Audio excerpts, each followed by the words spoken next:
Merci de me rejoindre pour ces quelques instants. Le thème de cette petite méditation, soyez déterminés. Soyez déterminés. Si le salut en Jésus est gratuit, si l'Évangile est gratuit, si toutes les bénédictions de Dieu sont gratuites, eh bien l'Évangile fait appel à notre volonté et à notre capacité de persévérer, car c'est par la foi et la persévérance que nous héritons des promesses de Dieu. Nous trouvons multiples exemples dans les évangiles et dans toute la Bible d'ailleurs de ces gens qui ont persévéré, qui ont finalement obtenu parce qu'ils ont été des gens déterminés. Et Jésus demande cette persévérance et il fait appel en permanence à notre choix, à notre volonté.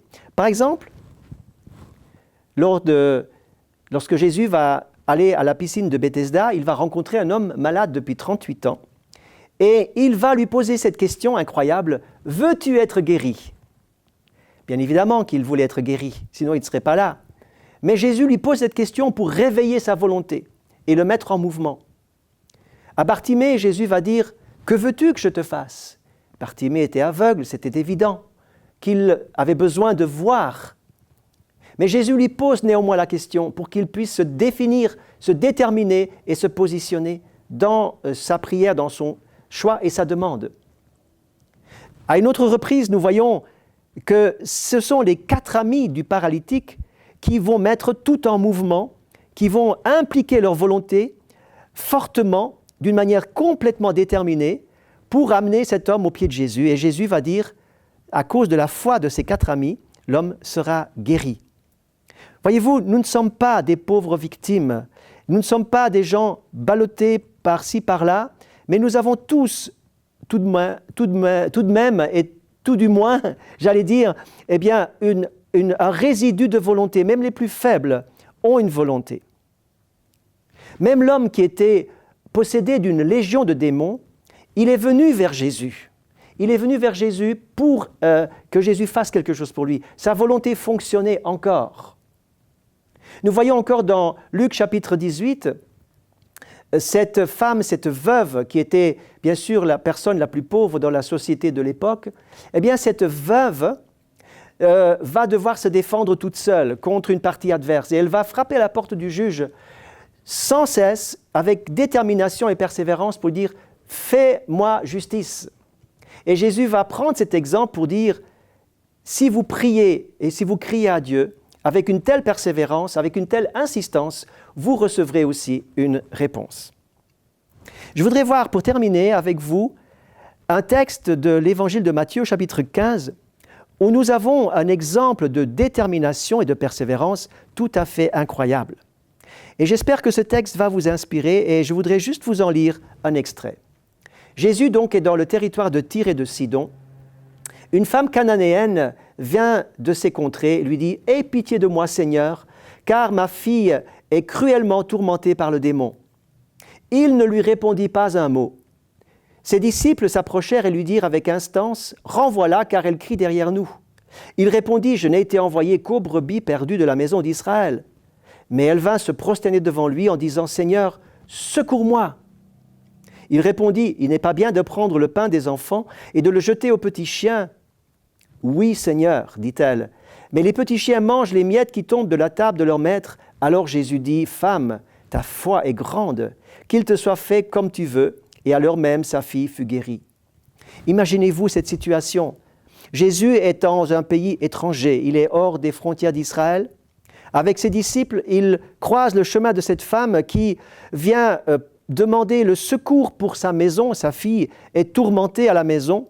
Son problème, le problème de la fille, c'est le problème de la maman. La souffrance de la maison, c'est la souffrance de la maman.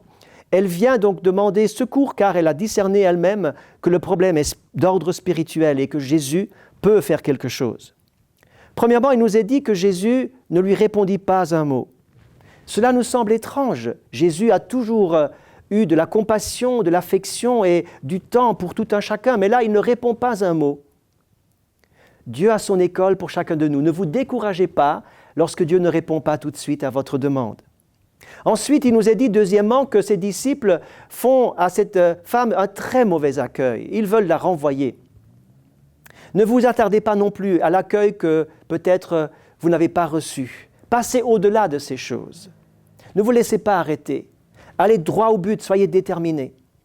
Ensuite, Jésus va dire, imaginez, je suis venu pour Israël.